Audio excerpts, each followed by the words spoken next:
आलमी मंजरनामा Donald Trump के तस्करे के बगैर अधूरा है। और जैसे आपने उन्हें याद किया सेठी साहब, उन्होंने मीडिया टॉक में जिक्र एक बार फिर किया कि उन्होंने 6 जंगों में सीज फायर कराया, 6 जंगें रुकवाई हैं। अब सिर्फ एक बरियर रास्ते में रहता है और वो है रशिया और यूक्रेन के मामलात, यूक्रेन जंग का खात्मा। इस सिलसिले में अलास्का में बड़ी बैठक हुई, रिजल्ट कोई सामने नहीं आया। उन्होंने कहा वो ज़ेलेंस्की यूक्रेनियन प्रेसिडेंट और रशियन प्रेसिडेंट की मुलाकात करवाने जा रहे हैं, इसका एहतमाम होने जा रहा है। लेकिन रशियन मीडिया बता रहा है कि ऐसा एक लो पॉइंट होगा सियासी माइलस्टोन के लिहाज से प्रेसिडेंट पुतिन के लिए, तो वो ये मुलाकात नहीं हो सकती। मीनवाइल यूरोपीय लीडर सारे डोनाल्ड ट्रंप के हुजूर हाजिर हुए और ऐसे लगा जैसे एक कोर्ट रूम है और उनके सामने बैठे हैं, या एक टीचर है और स्टूडेंट है उनके सामने।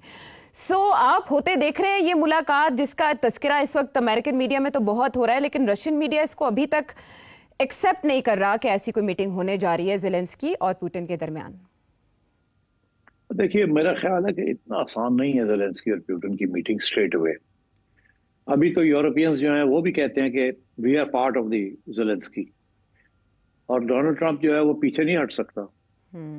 जो पुतिन ने बात की थी वो ये थी कि मॉस्को में अगली मीटिंग करें, और वो उसका यही मतलब था कि डोनाल्ड ट्रंप के साथ हो, और उससे पहले उनके लोग और अमेरिकन ये आपस में तय कर ले। और उन्होंने ये इशारा किया था कि डोनाल्ड ट्रंप साहब, आप पुतिन, आप ज़ेलेंस्की और यूरोपियंस को आप निपटे जी, हमने आपसे बात करनी है, उनसे नहीं हमने बात करनी।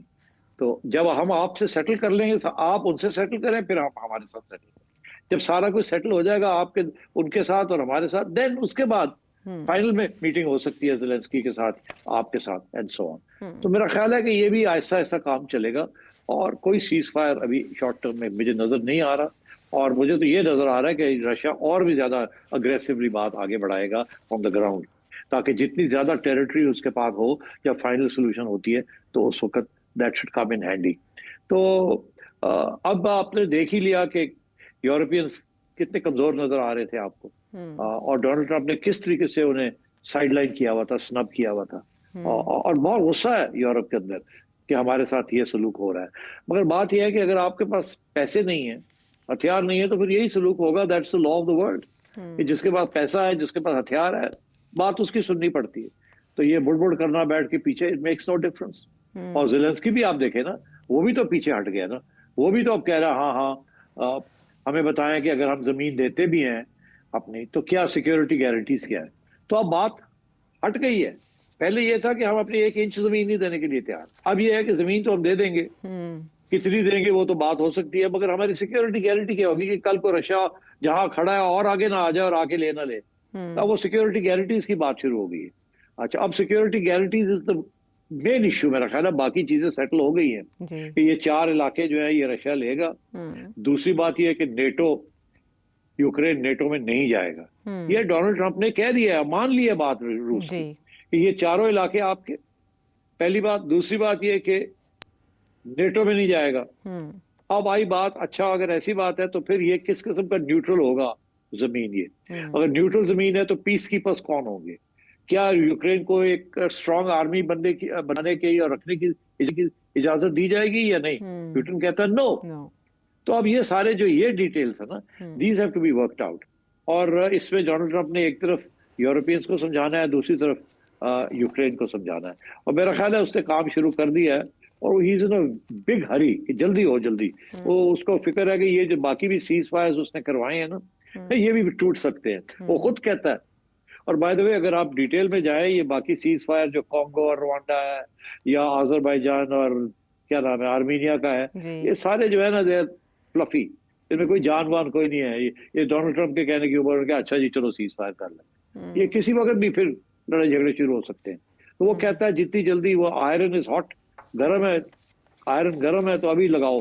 अब उसके लिए इज वेरी इंपॉर्टेंट कि यूक्रेन जितनी जल्दी हो सकता हो, बिकॉज उसे पता है फलस्तीन के अंदर तो अभी कोई काम नहीं है जो इजराइल वहां कर रहा है, और जो आगे करने जा रहा है वो अब बाद में डिस्कस कर लेते हैं। मगर उसको ये बड़ी जरूरी है कि यूक्रेन का मसला तय हो। तो मेरा ख्याल है पुतिन भी, उसको पता है कि इसको जल्दी है, इसलिए पुतिन स्लो जाएगा जी जितना। हाँ, तो ये गेम होती है कि आप जल्दी में, हम स्लो हो जाते हैं ताकि आप ज्यादा कंसीड करें। तो this is what's going to happen now. Let's see क्या होता है, but I think basically long term solution जो है वो नजर आ रही है सबको कि जमीन, ये 4 इलाके जो हैं ये सारे रूस को जाएंगे, नंबर 1। नंबर 2, सिक्योरिटी गारंटीज कुछ मिलेंगी। नंबर 3 के नो नेटो नेटो नेड़े नहीं आने देना रूस के बॉर्डर्स से, and the Europeans will have to accept that. ठीक है। अच्छा सिर साहब, ये वाला मामला तो 8 से 10 दिन बाद शायद दोबारा किसी मरहले पे पहुंचे, क्योंकि यूरोपियन लीडर्स की जानिब से ये कहा गया है कि 8 से 10 दिन तक मजीद रब्ता करेंगे और मजीद बातचीत करेंगे, जिसकी तरफ आपने इशारा किया, जहां बेंजामिन नेतन्याहू को वो वॉर हीरो कह रहे हैं प्रेसिडेंट ट्रंप, और ख़ुद को भी इन अ वे कि मैंने भी थोड़ा बहुत इसमें काम किया है, जो ईरान के साथ इनका मामला हो। अब वो गज़ा पर कब्जे का पहला फेज़ शुरू हो चुका है, बावजूद ये कि आलमी सतह पर तनकीद की जा रही है। रिजल्ट्स क्या होंगे, नताइज, कॉन्सिक्वेंसेस क्या हो सकते हैं इसके?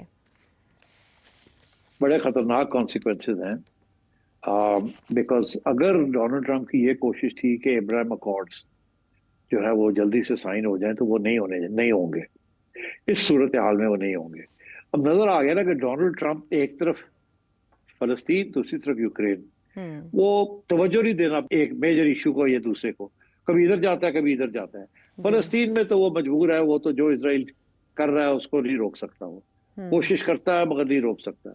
वहां तो इसराइल के अंदर अगर कोई बगावत हो जाए, अगर कोई पब्लिक ओपिनियन चेंज हो जाए, या वहां जो कोalition गवर्नमेंट है नेतन्याहू की वो तब्दील हो जाए, वो और बात है। मगर अगले महीने सितंबर में और अक्टूबर में अब यूनाइटेड नेशंस के भी जनरल असेंबली का सेशन है, और उससे धमकियां आ रही हैं कि अगर ये बंद नहीं करता इसराइल लड़ाई झगड़े अपने और सीज फायर नहीं करता, तो लोग पैलेस्टाइन को रिकग्नाइज कर लेंगे। फ्रांस ने भी ये कह दिया, सो ऑन। तो मेरा ख्याल है ये तो बिल्कुल आगे बढ़ रहा है ना, ही डजंट केयर। तो मेरा ख्याल है कि डोनाल्ड ट्रंप ये ना हो कि यूक्रेन में भी कामयाब ना हो और यहाँ भी कामयाब ना हो, तो बिल्कुल ही जैसे कहते हैं बढ़ जाएगा। तो डोनाल्ड ट्रंप के लिए एक बड़े चैलेंजेस हैं आगे। How he will deal with it I don't know, because उसकी आदत है बड़ी जल्दबाजी करने की कोशिश करता है और बाद में वो पूरा अधूरा काम रह जाता है। तो अब ये इसराइल जो है अब नेकेड एग्रेशन की तरफ जा रहा है गाजा को सीज करने के लिए। वहां 1 मिलियन पैलेस्टीनियंस हैं, उनको निकाल रहा है, उनको धकेलेगा बाहर, इधर करेगा, मारेगा। और पूरी 60,000 रिजर्विस्ट बुला लिए हैं, लाख की वहां फौज है already. They are going to be killing many more people, और पब्लिक ओपिनियन दुनिया का दिन ब दिन उनके खिलाफ होता जा रहा है। मैं समझता हूँ इसराइल के अंदर भी अब आहिस्ता आहिस्ता पब्लिक ओपिनियन खिलाफ होता जा रहा है नेतन्याहू की। तो अगले 2-3 महीने में बहुत कुछ हो सकता है। We have to wait and see. फौज के अंदर बर्नआउट के भी नताइज निकलेंगे, जैसे कि पहले खदशात जाहिर किए जा चुके हैं कि इतने लॉन्ग टर्म जंग के नतीजे में फौज थक चुकी है। फौज के अंदर सर्वे भी करवाए गए हैं जो बता रहे हैं कि कुछ फौजी बिल्कुल ही बददिल हो चुके हैं इस तवील जंग से। हाँ ऐसे है। देखिए ना, जो ब्लो बैक है जिसे कहते हैं कि फौजी भी तो सुनते हैं ना दुनिया क्या कह रही है, फौजियों की भी तो फैमिलीज है ना, प्रेशर तो है दुनिया का। तो आई थिंक ये नेतन्याहू एक सुइसाइडल किस्म की मिशन पे है, नहीं कामयाब होगा, he will fail. Netanyahu survive नहीं करेगा। 3 महीने लगे, 6 महीने लगे, साल लगे, Netanyahu will not survive. So I think let's wait for the UN session and see what happens. ठीक है, ज़्यादा दूर नहीं है, वो सितंबर के महीने में है, लेकिन इसराइली वज़ीर आज़म की पॉलिसी ज़्यादा अरसे नहीं चलेगी। और इसी तरह अमेरिकन प्रेसिडेंट डोनाल्ड ट्रंप के वो दुनिया में हम चाहते हैं, ये बिल्कुल उससे मुतज़ाद है, उनकी दोहरी पॉलिसीज़ का कास है गज़ा का मामला।